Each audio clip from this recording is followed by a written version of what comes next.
사도신경으로 신앙 고백합니다. 나는 전능하신 아버지 하나님, 천지의 창조주를 믿습니다.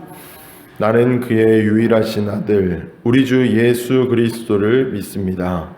그는 성령으로 잉태되어 동정녀 마리아에게서 나시고 본디오 빌라도에게 고난을 받아 십자가에 못 박혀 죽으시고 장사된 지 사흘 만에 죽은 자 가운데서 다시 살아나셨으며 하늘에 오르시어 전능하신 아버지 하나님 우편에 앉아 계시다가 거기로부터 살아있는 자와 죽은 자를 심판하러 오십니다.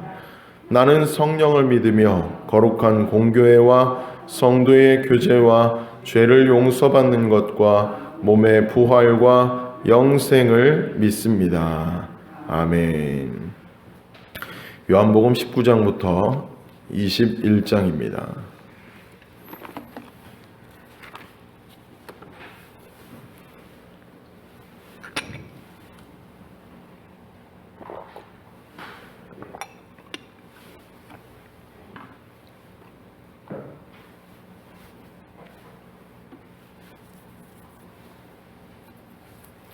요한복음 19장부터 21장까지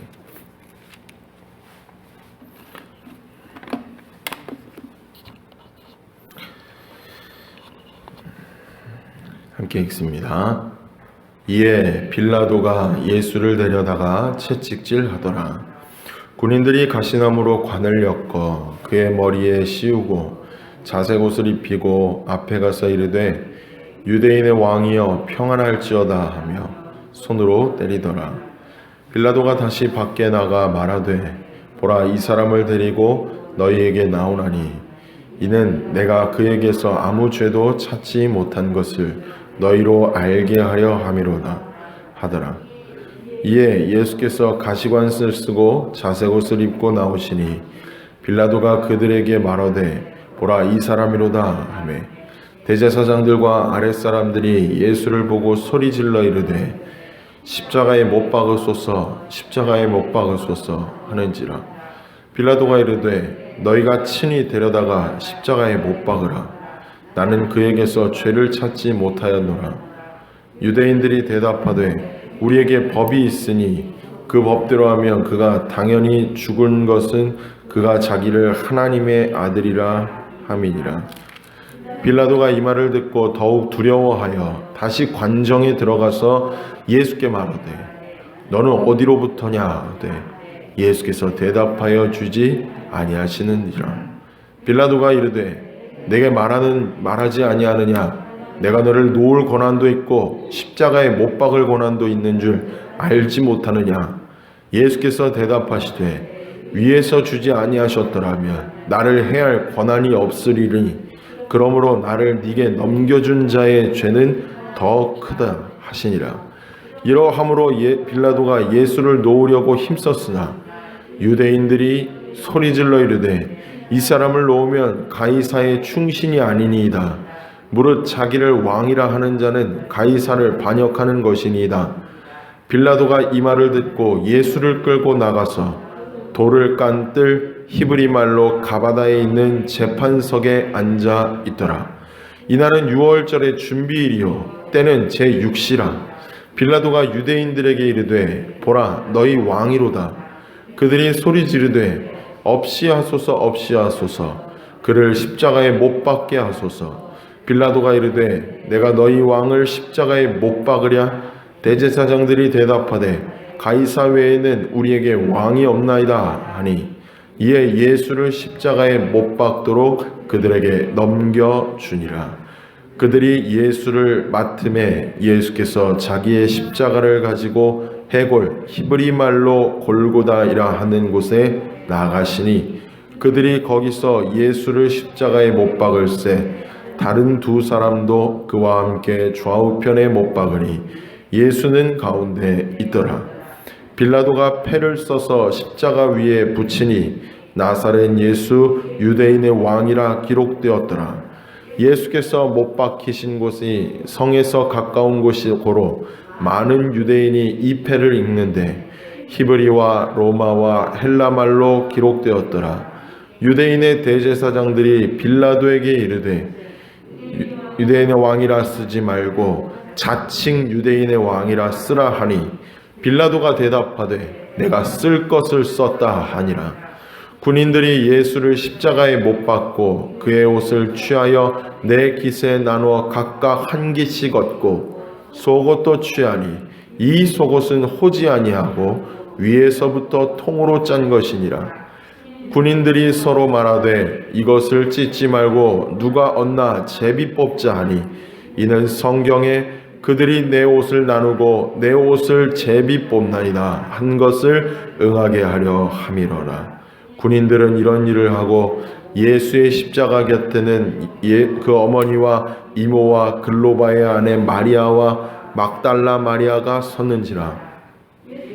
자기의 어머니와 사랑하시는 제자가 곁에 서 있는 것을 보시고 자기 어머니께 말씀하시되 여자여 보소서 아들이니이다 하시고 또 그 제자에게 이르시되 보라 네 어머니가 하신대 그때부터 그 제자가 자기 집에 모시니라.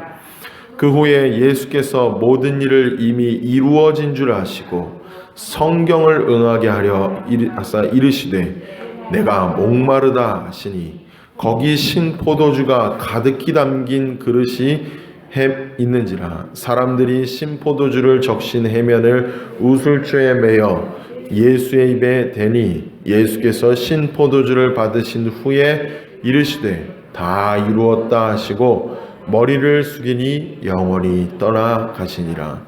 이날은 준비일이라. 유대인들은 그 안식일이 큰 날이므로 그 안식일에 시체들을 십자가에 두지 아니하려 하여 빌라도에게 그들의 다리를 꺾어 시체를 치워달라 하니 군인들이 가서 예수와 함께 못 박힌 첫째 사람과 또 그 다른 사람의 다리를 꺾고 예수께 이르러서는 이미 죽은 것을 보고 다리를 꺾지 아니하고 그중 한 군인이 창으로 옆구리를 찌르니 곧 피와 물이 나오더라. 이를 본 자가 증언하였으니 그 증언이 참이라. 그가 자기의 말하는 것이 참인 줄 알고 너희로 믿게 하려 함이니라. 이 일이 일어난 것은 그 뼈가 하나도 꺾이지 아니하리라 한 성경을 응하게 하려 함이라. 또 다른 성경에 그들이 그 찌른 자를 보리라 하였느니라. 아리마대 사람 요셉은 예수의 제자이나 유대인이 두려워 그것을 숨기더니 이 일 후에 빌라도에게 예수의 시체를 가져가기를 구하매 빌라도가 허락하는지라. 이에 가서 예수의 시체를 가져가니라. 일찍이 예수께 밤에 찾아왔던 니고데모도 모략과 침향 섞은 것을 100리트라쯤 가지고 온지라. 그래서 시체를 가져다가 유대인의 장례법대로 그 향품과 함께 세마포로 쌌더라. 예수께서 십자가에 못 박히신 곳에 동산이 있고 동산 안에 아직 사람을 장사한 일이 없는 새 무덤이 있는지라. 이날은 유대인의 준비일이요 또 무덤이 가까운 고로 예수를 거기 두니라. 안식 후 첫날 일찍이 아직 어두울 때에 막달라 마리아가 무덤에 와서 돌이 무덤에서 옮겨진 것을 보고 시몬 베드로와 예수께서 사랑하시던 그 다른 제자에게 달려가서 말하되 사람들이 주님을 무덤에서 가져다가 어디 두었는지 우리가 알지 못하겠다 하니 베드로와 그 다른 제자가 나가서 무덤으로 갈새 둘이 같이 다름질하더니 그 다른 제자가 베드로보다 더 빨리 달려가서 먼저 무덤에 이르러 구부려 세마포 놓인 것을 보았으나 들어가지는 아니하였더니 시몬 베드로는 따라와서 무덤에 들어가 보니 세마포가 놓였고 또 머리를 쌌던 수건은 세마포와 함께 놓이지 않고 딴 곳에 쌌던 대로 놓여 있더라. 그때야 무덤에 먼저 갔던 그 다른 제자도 들어가 보고 믿더라. 그들은 성경에 그가 죽은 자 가운데서 다시 살아나야 하리라 하신 말씀을 아직 알지 못하더라. 이에 두 제자가 자기들의 집으로 돌아가니라. 마리아는 무덤 밖에 서서 울고 있더니 울면서 구부려 무덤 안을 들여다보니 흰옷 입은 두 천사가 예수의 시체 뉘었던 곳에 하나는 머리편에 하나는 발편에 앉았더라. 천사들이 이르되 여자여 어찌하여 우느냐? 이르되 사람들이 내 주님을 옮겨다가 어디 두었는지 내가 알지 못함이니이다. 이 말을 하고 뒤로 돌이켜 예수께서 서 계신 것을 보았으나 예수이신 줄은 알지 못하더라. 예수께서 이르시되 여자여 어찌하여 울며 누구를 찾느냐 하시니 마리아는 그가 동산지기인 줄 알고 이르되 주여 당신이 옮겼거든 어디 두었는지 내게 이르소서 그리하면 내가 가져가리이다. 예수께서 마리아야 하시거늘 마리아가 돌이켜 히브리 말로 라보니 하니 이는 선생님이라 하는 말이라. 예수께서 이르시되 나를 붙들지 말라. 내가 아직 아버지께로 올라가지 아니하였노라. 너는 내 형제들에게 가서 이르되 내가 내 아버지 곧 너희 아버지 내 하나님 곧 너희 하나님께로 올라간다 하라 하시니 막달라 마리아가 가서 제자들에게 내가 주를 보았다 하고 또 주께서 자기에게 이렇게 말씀하셨다 이르니라. 이날 곧 안식 후 첫날 저녁에 제자들이 유대인을 두려워하여 모인 곳에 문들을 닫았더니 예수께서 오사 이 가운데 서서 이르시되 너희에게 평강이 있을지어다. 이 말씀을 하시고 손과 옆구리를 보이시니 제자들이 주를 보고 기뻐하더라. 예수께서 또 이르시되 너희에게 평강이 있을지어다. 아버지께서 나를 보내신 것 같이 나도 너희를 보내노라. 이 말씀을 하시고 그들을 향하사 숨을 내쉬며 이르시되 성령을 받으라. 너희가 누구의 죄든지 사하면 사하여질 것이요 누구의 죄든지 그대로 두면 그대로 있으리라 하시니라. 12 제자 중에 하나로서 디두모라 불리는 도마는 예수께서 오셨을 때에 함께 있지 아니한지라. 다른 제자들이 그에게 이르되 우리가 주를 보았노라 하니 도마가 이르되 내가 그의 손에 못자국을 보며 내 손가락을 그 못자국에 넣으며 내 손을 그 옆구리에 넣어보지 않고는 믿지 아니하겠노라 하니라. 여드레를 지나서 제자들이 다시 집안에 있을 때에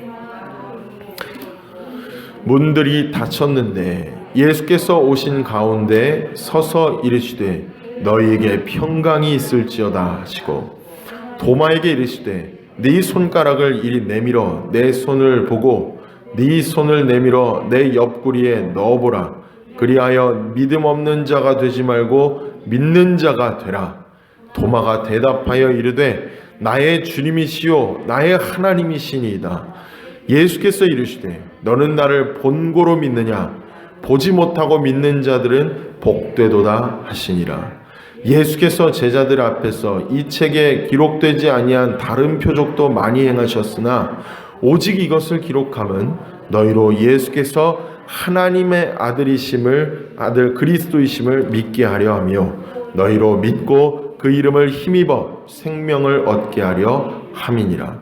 그 후에 예수께서 디베레아 호수에서 또 제자들에게 자기를 나타내셨으니 나타내신 일은 이러하니라. 시몬 베드로와 디두모라 하는 도마와 갈릴리 가나 사람 나다나엘과 세베대의 아들들과 또 다른 제자 둘이 함께 있더니 시몬 베드로가 나는 물고기를 잡으러 가노라 하니 그들이 우리도 함께 가겠다 하고 나가서 배에 올랐으나 그날 밤에 아무것도 잡지 못하였더니 날이 새어 갈 때에 예수께서 바닷가에 서셨으나 제자들이 예수이신 줄을 알지 못하는지라. 예수께서 이르시되 얘들아 너희에게 고기가 있느냐? 대답하되 없나이다. 이르시되 그물을 배 오른편에 던지라. 그리하면 잡으리라 하시니 이에 던졌더니 물고기가 많아 그물을 들 수 없더라. 예수께서 사랑하시는 그 제자가 베드로에게 이르되 주님이시라 하니 시몬 베드로가 벗고 있다가 주님이라 하는 말을 듣고 겉옷을 두른 후에 바다로 뛰어내리더라.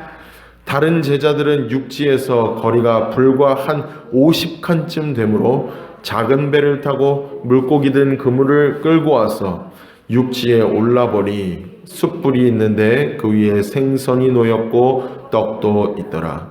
예수께서 이르시되 지금 잡은 생선을 좀 가져오라 하시니 시몬 베드로가 올라가서 그물을 육지에 끌어올리니 가득히 찬 물고기가 153마리나 이같이 많으나 그물이 찢어지지 아니하였더라. 예수께서 이르시되 와서 조반을 먹으라 하시니 제자들이 주님이신 줄 아는 고로 당신이 누구냐 감히 묻는 자가 없더라. 예수께서 가셔서 떡을 가져다가 그들에게 주시고 생선도 그와 같이 하시니라. 이것은 예수께서 죽은 자 가운데서 살아나신 후에 세 번째로 제자들에게 나타나신 것이라. 그들이 조반 먹은 후에 예수께서 시몬 베드로에게 이르시되 요한의 아들 시몬아 네가 이 사람들보다 나를 더 사랑하느냐 하시니 이르되 주님 그러하나이다. 내가 주님을 사랑하는 줄 주님께서 아시나이다. 이르시되 내 어린 양을 먹이라 하시고 또 두 번째 이르시되 요한의 아들 시몬아 네가 나를 사랑하느냐 하시니 이르되 주님 그러하니이다. 내가 주님을 사랑하는 줄 주님께서 아시나이다. 이르시되 내 양을 치라 하시고 세 번째 이르시되 요한의 아들 시몬아 네가 나를 사랑하느냐 하시니 주께서 세 번째 네가 나를 사랑하시느냐 하심으로 베드로가 근심하여 이르되 주님 모든 것을 아시오매 내가 주님을 사랑하는 줄을 주님께서 아시나이다. 예수께서 이르시되 내 양을 먹이라. 내가 진실로 네게 이르노니 네가 젊어서는 스스로 띠띠고 원하는 곳으로 다녔거니와 늙어서는 네 팔을 벌리리니 남이 네게 띠띠우고 원하지 아니하는 곳으로 데려가리라. 이 말씀을 하심은 베드로가 어떠한 죽음으로 하나님께 영광을 돌릴 것을 가리키심이로라. 이 말씀을 하시고 베드로에게 이르시되 나를 따르라 하시니 베드로가 돌이켜 예수께서 사랑하시는 그 제자를 따르는 것을 보니 그는 만찬석에서 예수의 품에 의지하여 주님을 파는 자가 누구오니까 묻던 자더라. 이에 베드로가 그를 보고 예수께 여짜오되 주님 이 사람은 어떻게 되겠사옵나이까?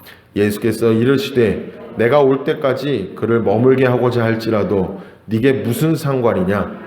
너는 나를 따르라 하시더라. 이 말씀이 형제들에게서 나가서 그 제자는 죽지 아니하겠다 하였으나 예수의 말씀은 그가 죽지 않겠다 하신 것이 아니라 내가 올 때까지 그를 머물게 하고자 할지라도 네게 무슨 상관이냐 하신 것이로라. 이 일들을 증언하고 이 일들을 기록한 제자가 이 사람이라. 우리는 그의 증언이 참된 줄 아노라. 예수께서 행하신 일이 이외에도 많으니 만일 낱낱이 기록된다면 이 세상이라도 이 기록된 책을 두기에 부족할 줄 아노라. 아멘. 기도하겠습니다.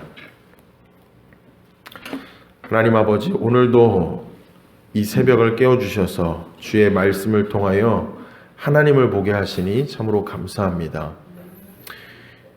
우리가 눈으로 보기에는 세상 사람들이 자기의 뜻대로 세상을 좌지우지하고 자기의 마음대로 결정하고 그 권한을 갖고 권리를 갖고 행사하는 것 같지만 우리가 성경을 통하여 바라보니 그것이 세상의 뜻이 아니라 바로 하나님의 뜻대로 이루어지고 흘러가는 것임을 우리가 깨닫게 됩니다. 하나님, 때로는 하나님의 사람들이 핍박을 받고 세상 사람들이 잘 되는 때도 있습니다. 그것을 볼 때마다 우리의 마음이 상심이 되고 또 우리가 그 일을 직접 당할 때마다 낙심되며 좌절될 때도 많으나 말씀을 통하여서 볼 때 그것이 끝이 아니라 반드시 하나님께서 승리하시고 예수님께서 모든 것들을 이기셨다는 것을 그 진리를 통하여 깨닫게 됩니다. 오늘도 말씀을 통하여 그 진리를 알게 하여 주시고 눈으로 보기에는 세상이 이길지라도 영으로는 그리고 말씀을 통하여서는 하나님께서 궁극적으로 이기시고 영원토록 그 승리를 가져가신다는 것을 우리로 깨닫게 하여 주옵소서. 우리로 알게 하여 주시고 말씀을 통하여 오늘 하루 살아갈 또 힘을 얻게 하여 주옵소서. 감사드리오며 예수님 이름으로 기도합니다. 아멘. 이제 요한복음이 마지막으로 치달았습니다. 오늘 본문에 보면 18장에 이어서 빌라도가 예수님을 처형하는 장면입니다. 재판하는 장면입니다. 근데 이 빌라도에게 예루살렘의 총독으로 파견됐던 빌라도에게 예수라는 사람을 심판하는 것은 굉장히 부담스러운 일이었습니다. 로마에서도 왕을 신의 아들, 그리고 그 신의 아들인 왕, 그 신 자체인 왕 자체도 함부로 대하는 게 어려운데, 이 이스라엘의 하나님이라는 신의 아들을 재판하는 것이 얼마나 부담스럽겠습니까? 부담이 되는 거죠. 신을 감히 자기가 어떻게 재판할 수 있는가? 본인도 알고 있는 겁니다. 근데 어쨌든 심판해야 되니까 빌라도가 집행을 하는 거죠.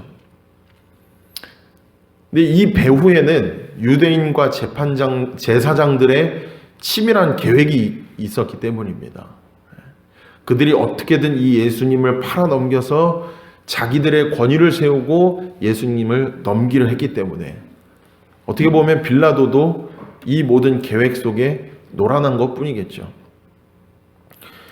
이 유대인들과 제사장들의 말은 이렇습니다. 우리는 사형시킬 권한이 없으니, 우리의 법에 사형시킬 권한이 없으니 당신이 대신 판결해 달라. 이런 요청입니다. 그 사람들은 예수님이 유대인의 왕이다, 내가 하나님의 아들이다 라고 하는 말씀을 굉장히 거북하게 들었고, 그래서 이것을 예수님에 대하여 정치적인 사범으로 몰아서 로마에 대해 반역하는 자다, 뒤집어 씌우고 사형에 넘기려고 했던 겁니다. 어쨌든 그러나 빌라도는 부담스럽고 이 재판을 피하려고 하는 것이죠. 그래서 군중들에게 제안을 하는 겁니다. 6월절에 죄수를 한 명 사면해 줄 건데 바라바와 예수 중에 한 명 골라라. 그런데 군중들은 예수님이 아니라 그 바라바를 풀어주십시오, 이렇게 얘기하는 거죠. 바라바는 살인자였습니다. 그럼에도 불구하고 예수님이 아니라 바라바를 풀어달라고 아우성치는 겁니다. 그러니까 뭔가 뒤집어 씌인 거예요.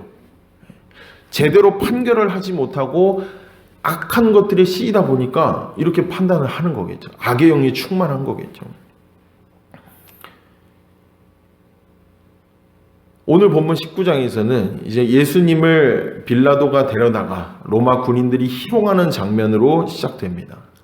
채찍질도 하고 가시관도 씌우고 자색옷도 입히고 또 그 앞에서 막 엎드려서 조롱하면서 유대인의 왕이여 평안할지어다 이러면서 샬롬을 막 외치고 있는데, 그 상황을 돌아보면 고난과 핍박뿐이죠. 예수님을 희롱하고 또 고문하던 로마 군인들이 이제는 다시 군중들 앞에 예수님을 보이는 거예요. 빌라도가 또 보입니다. 너희들 분이 풀리냐? 이제 좀 마음이 가라앉히느냐? 그런데 군중들은 십자가에 못 박으라고 더 소리치는 겁니다. 이 재판을 어떻게든 끝내야 될 책임이 있는 빌라도는 이 하나님의 아들이란 예수를 심판하는 게 너무 부담스럽고 피하고 싶은 거죠. 계속. 이렇게도 해보고 저렇게도 해보는데 안 되는 겁니다. 그래서 이제 억지로 끌고 가서 예수님하고 독대하는 거예요. 물어보는 겁니다. 자리에 앉혀놓고. 9절에 이렇게 말씀하는 빌라도가 이렇게 말합니다. 너는 어디로부터 왔느냐? 근데 예수님은 별 대답을 안 하시는 거예요. 또 묻습니다. 내가 너를 권한도 있고 못 박을 권한도 있다. 이도저도 안 되니까 이제 자기 권리 가지고 윽박지르기 시작하는 겁니다. 권리를 가지고 찍어 누르려고 하는 거죠. 근데 예수님은 11절에 또 뭐라고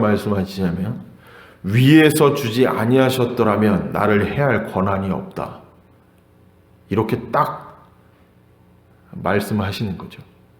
네 권한이 지금 어디서 왔는지를 아느냐? 이거를 빌라도에게 깨닫게 하시는 겁니다.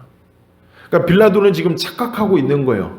자기가 지금 상황을 주도해서 좌지우지해서 이 유대인들도 잠잠하게 만들고 예수도 처형하고, 그래서 자기 권한이, 자기 권위가 더 앞으로 나아가게끔 하려고 자기 생각대로 뭔가를 하고 있는 건데, 예수님 앞에서 지금 다 묵살되고 있는 겁니다.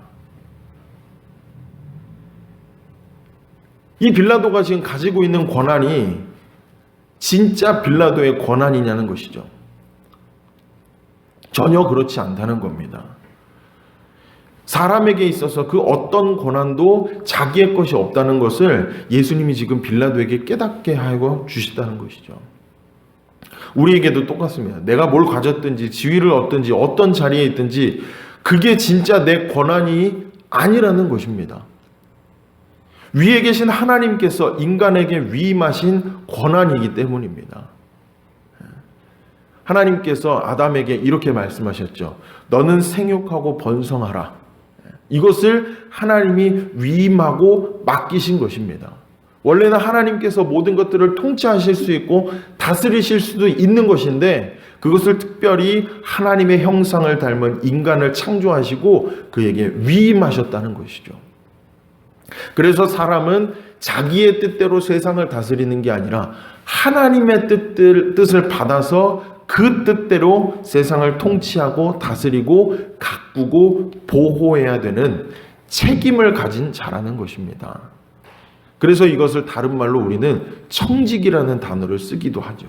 주인의 것을 맡아서 다스리는 청직이.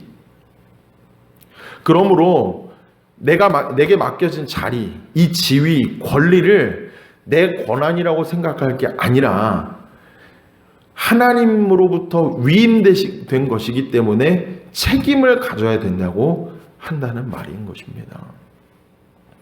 우리가 부모로서 자녀를 키우는 거 굉장히 큰 특권입니다. 그러나 여기에는 무거운 책임이 따르는 것이죠. 내가 가진 권리가 내 것인 줄 알고 이리저리 휘두르고 다니면 아이를 학대하게 되고 말로 핍박하게 되고 내 뜻대로 자녀를 이렇게 저렇게 컨트롤하기 쉽다는 것입니다. 우리가 그런 것들 많이 보죠.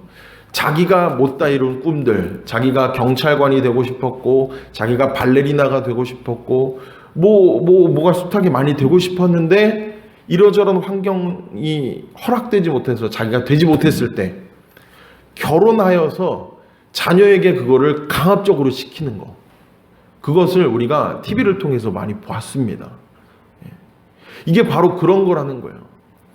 자녀를 키울 수 있는 특권을 얻었지만 그 권한을 하나님의 뜻대로가 아니라 내 마음대로 했을 때 어그러지는 것들을 우리가 보게 되는 것이죠.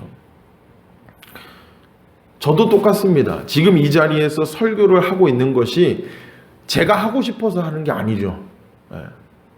현실적으로는 목사님께서 당회를 통하여 공석이 되셨기 때문에 잠시 동안 자리를 비우셨기 때문에 제가 위임을 받아서 여기에 있는 것이고, 또 영적으로도 하나님께서 이 교회 안에 부교역자로서 사역자로서 권한을 주셨기 때문에 잠시 동안 이 자리에서 설교를 할 수 있는 것입니다.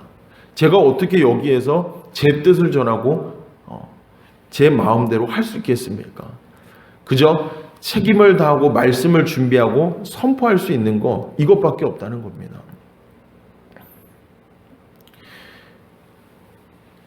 그러나 우리는 사람이기 때문에 연약하게도 자꾸 내게 주어진 것들, 내가 앉은 자리, 이것을 내 것으로 생각할 때가 많다는 겁니다. 하지만 이 땅에서 모든 삶은 하나님이 우리에게 주신 기회라는 것을, 기회의 시간인 것을 꼭 기억하는 우리가 되길 바랍니다. 이 땅에서의 삶은 예수님을 영접하는 삶이고 하나님의 자녀로 살아갈 수 있는 삶이고 또 다가올 천국을 기대하는 삶이기 때문입니다. 또 무엇보다도 나뿐만이 아니라 아직 복음을 접하지 않은 사람들에게 복음을 전할 수 있는 정말로 귀중한 시간들이라는 것입니다. 우리의 삶이라는 특권과 이 기회와 시간을 허투루 쓰지 않고 하나님께 위임받은 대로 책임을 다하여서 주님의 뜻을 이루는 우리가 되기를 바랍니다. 자, 이제 예수님은 십자가로 나아가십니다. 자기 십자가를 지고 골고다로 가셨고 거기에 십자가에 못 박힌 다른 두 사람과 함께 예수님도 십자가에 못 박히시는 겁니다. 빌라도가 펜을 썼어요. 유대인의 왕. 헬라어로도 기록했고 히브리어도 기록했고 이렇게 기록했답니다. 군인들은 예수님의 옷을 제비 뽑아서 나눠 갖고 군중들도 여러 가지 말로 막 조롱을 합니다. 근데 그런 가운데서도 예수님은 예언된 말씀을 온전하게 성취하십니다. 24절, 28절, 36절에 보면 똑같은 말씀이 반복돼요. 성경을 응하게 한다. 24절, 28절, 36절에 보면 성경을 응하게 한다. 이 말이 반복되더라고요. 군인들이 예수님의 옷을 제비 뽑은 거, 예수님이 목마르다 하실 때 심포도주를 적신 해면을 예수님의 입에 댄 거, 십자가에 이미 돌아가신 예수님의 다리를 군인들이 꺾지 않은 거, 그리고 이미 돌아가신 예수님의 옆구리에 창을 찌른 거, 이것이 모두 구약에 예언되었던 말씀이라는 거예요. 그리고 그것이 지금 이 십자가의 자리에서 모두 이루어졌다. 이렇게 말씀하시는 것이죠. 그리고 예수님이 돌아가시기 전에 이렇게 또 선포하십니다. 다 이루었다. 참 재밌는 것은 빌라도는 인간의 생각으로 권리와 권한을 들이밀며 예수님을 압박했고 사람들은 군중 심리에 휩쓸려서 예수님을 십자가에 못 박았고 이 모든 일련의 사건들이 있었지만 하나님께서는 이것들을 예언하신 대로 전부 이루어졌다는 겁니다. 본디오 빌라도라는 이 역사적인 인물을 기록하게 하심으로써 모든 된 일이 거짓말이 아니라 역사적인 사실이라는 것을, 하나님이 진정으로 하셨다는 것을 믿는 사람들뿐만 아니라 안 믿는 사람들에게까지도 확실하게 도장을 찍으셨다는 것이죠. 하나님 참 놀라운 분이십니다. 진짜 놀라운 분이십니다. 모든 것을 합력하여 선을 이루시는 정말로 전능하신 분이라는 것이죠. 사람의 눈으로 보기에는 악해 보이는 일, 그냥 지나쳐도 모를 일, 심포도주 되는 거 사람들이 아무렇게 생각하겠습니까? 그러한 일까지도 하나님께서 예언하셨다면 모든 것이 합력하여 뜻대로 성취된다는 것입니다. 큰 퍼즐 그림 조각을 맞출 때도 조각 하나하나에는 의미가 없죠. 이거 조그만 거 의미가 없습니다. 그러나 그 큰 그림이 완성되기 위해서는 이 작은 퍼즐 조각 하나가 반드시 있어야 된다는 거예요. 세상 사람들이 보기에 예수님이 십자가에 달려 죽으신 거 그냥 정치 사범이 죽은 것밖에 되지 않습니다. 그냥 지나칠 일일지도 몰라요. 그렇지만 하나님 나라에서 이 십자가라는 조각은 큰 조각이 없이는 구원 계획이 완성될 수가 없었다는 것이죠. 이 일로 인해서 우리가 모두 주님의 은혜로 구원을 받았고 하나님의 자녀가 되었습니다. 그 은혜로 하나님의 자녀가 된 우리의 삶도 놀라운 하나님의 계획 속에서 펼쳐진다는 사실이에요. 그 하나님의 큰 그림 속에 우리도 한 조각으로서 존재한다는 것입니다. 세상이 보기에 우리의 삶, 내가 살아가는 거 아무것도 아닌 것처럼 보일 수도 있습니다. 그냥 평소처럼 직장 다니고 가정에서 집안일하고 청소하고 빨래하고 그런 것밖에 될 수 있을지도 몰라요. 세상 사람들이 보기엔. 그렇지만 하나님이 보시기에는 우리 각자 한 사람 한 사람의 삶이 정말로 중요한 사람이라는 것입니다. 하나님 나라를 완성해 가는데 꼭 필요한 존재라는 거예요. 베드로가 이렇게 얘기했죠. 너희는 택하신 족속이요 왕 같은 제사장들이요 거룩한 나라요 그의 소유가 된 백성이니 이는 너희를 어두운 데서 불러내어 그의 기이한 빛에 들어가게 하신 이의 아름다운 덕을 선포하게 하려 하심이라.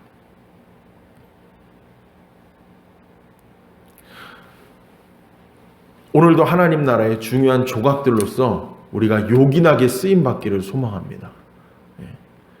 우리의 가정에서, 직장에서 모든 자리가 바로 하나님이 나를 쓰시는 귀하고 복된 자리라는 것입니다. 20장입니다. 이제 예수님이 3일 만에 부활하신 장면이 나오는 거예요. 안식 후 첫날이었습니다.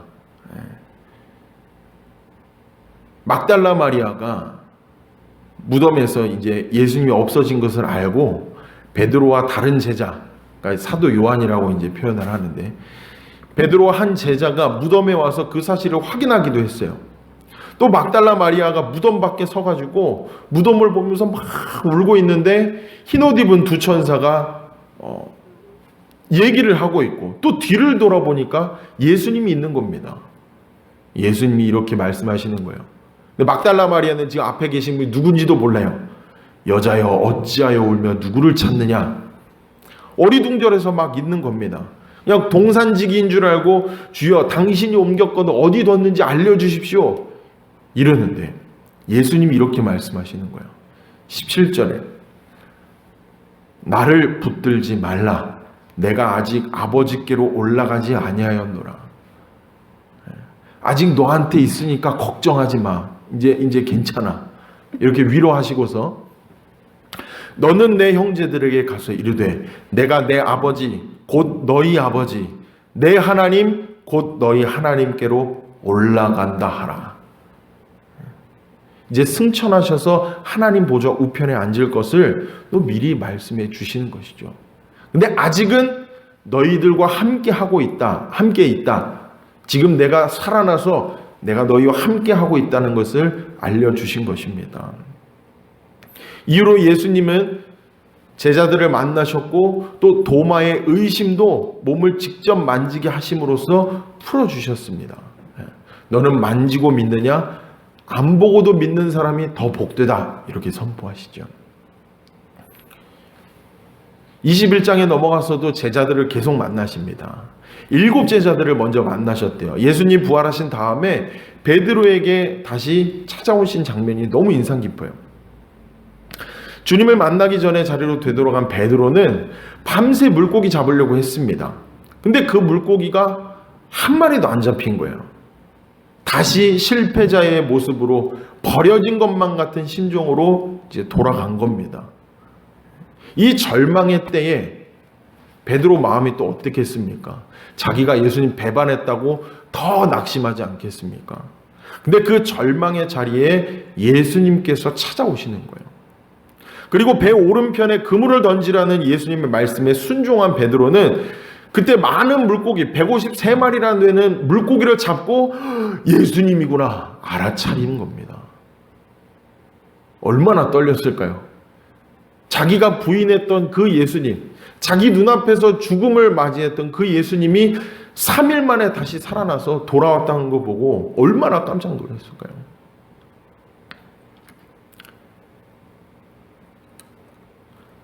그리고 예수님이 이제 물고기를 다 잡고 왔던 제자들과 함께 아침 식사를 하십니다. 이 장면도 정말로 재밌어요. 물고기가 있고 떡이 있다고 그럽니다. 어떤 생각이 나시죠? 오병이의 생각이 나지 않으십니까? 거기서 예수님이 베드로에게 질문하시는 거예요. 너는 나 사랑하니? 그것도 3번이나 물으십니다. 3번 예수님을 부인했던 베드로에게 3번 나를 사랑하느냐? 이렇게 물으시는 것이죠. 사실 우리가 알고 있지만 배반한 것, 예수님을 배반한 것은 베드로도 마찬가지고 가룟 유다도 마찬가지고 그 12명의 제자들도 똑같습니다. 근데 예수님은 베드로로 하여금 그 죄를 고백하게 하시고 다시 용서해 주시는 은혜를 베풀어 주셨다는 것이죠. 그리고 예수님은 베드로를 세우셔서 하나님의 사람으로서 주님의 일을 할 수 있도록 빚으셨다는 것입니다. 예수님이 3번 반복해서 얘기하실 때 이렇게 말씀하시는 거예요. 첫 번째는 내 어린 양을 먹이라. 또 두 번째는